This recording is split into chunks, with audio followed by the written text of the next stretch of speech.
Welcome to my awesome health journey. I'm Brett Dupree, and this is my awesome health journey. It's been a minute since I put on this jersey. It fits so freaking loose right now, especially up top here. This was, not this loose. Almost feels too big. Wow. I just love my Dolphins. Ugly. I call it my ugly ass jersey. I like how ridiculous it looks. Anyway, I need to stretch. So a few things have come to my attention from me trying things. So a couple days ago at that hippie dance I was telling you about, we sat on the floor. Generally before you sit on like a floor in a circle. This is actually the first time I've been there.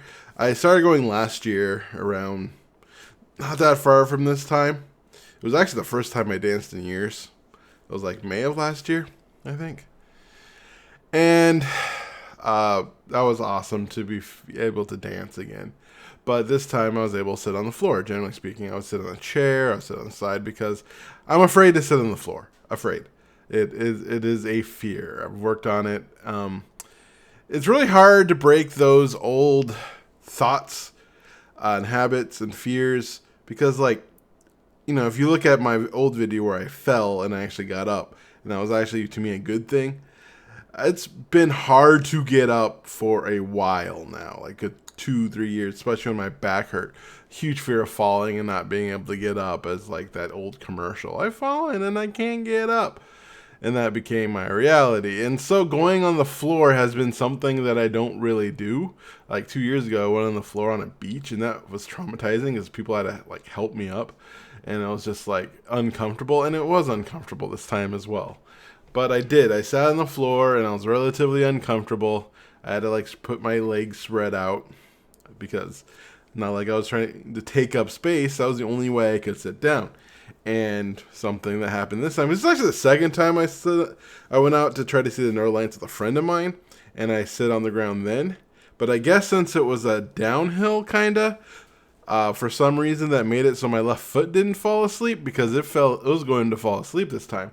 And so I got up and tried to move my leg in a way and move my feet so my foot would wake up again. And wow, that was a thing.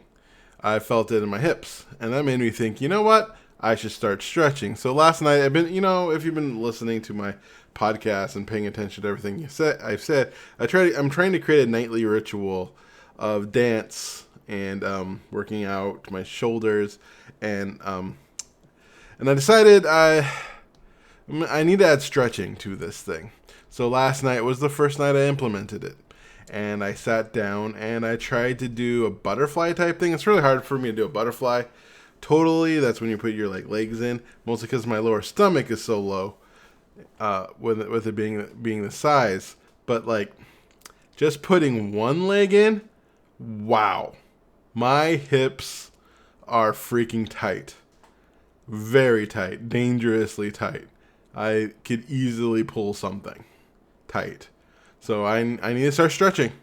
So I need to make a regimen of stretching. I'm also so yesterday, which was really good. This is a good thing. If you've listened to my podcast, I do this thing where if I can do an entire workout at a speed, I bump it up. And yesterday I was able to do an entire one at 2.9. It wasn't as incliney, but it was I increased the incline and got to 10 and ended on 3.1. And when I ended, that muscle on the front of my shin on my left side was very tight. I could feel it, but I was able to finish the entire 28-minute walk at 2.9, which allowed me to go 1.35, which is a personal record in 28 minutes for me. So that made me happy. But I've been kind of hesitant to go to 3 miles per hour because that's also a barrier of my brain. But today I said, fuck it, let's see how long I can go 3 miles per hour. Well, today I was going 3 miles per hour with, the inclines. I've done 3.2 miles per hour for 12 minutes, but that's only a 3-inch incline. But when you go 6, 8, 10, you have to really push your stride. And I also think it's because my right ankle hurts as well. And I think for some reason, due to that pain, my left side overcompensates just naturally.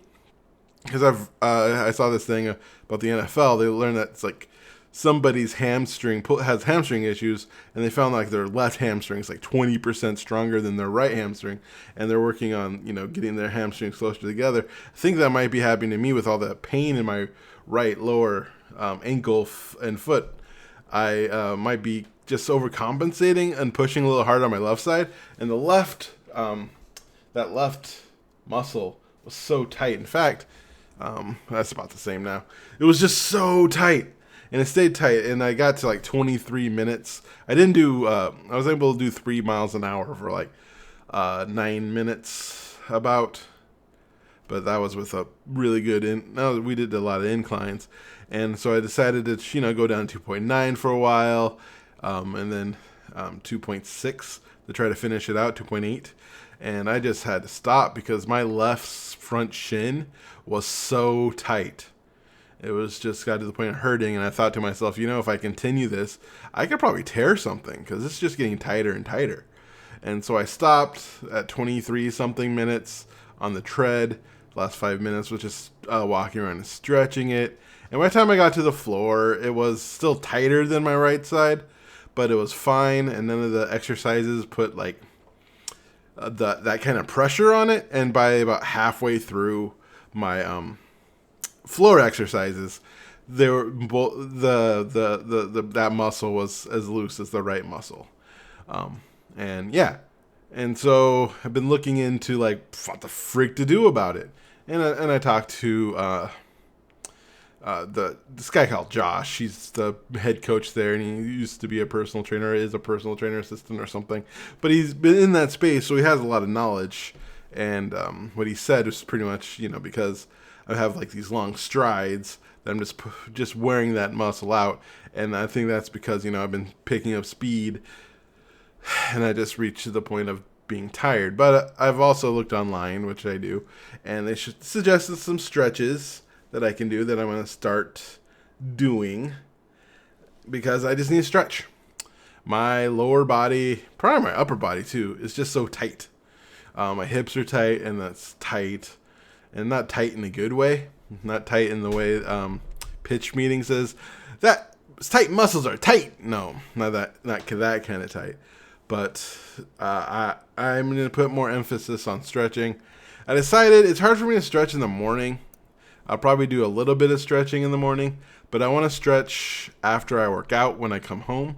I'm just getting on my bed. I have this strap and just do some leg exercises and some hips. I just did that now. I'm going to do it after work as well, like right after work or right after eating, and just stretch a little bit. My left hip is just so tight, way more tight than my right hip. So that's not good. So I need to work on that. I'm going to put a bigger emphasis, and I'm going to do a series of stretches before going to bed because I just need to loosen. I need to loosen these muscles up. I need to be Gumby. I need to be like Lee Thomas. Yes, Lee Thomas, one of the most limber person I've ever met in my high school, way back then.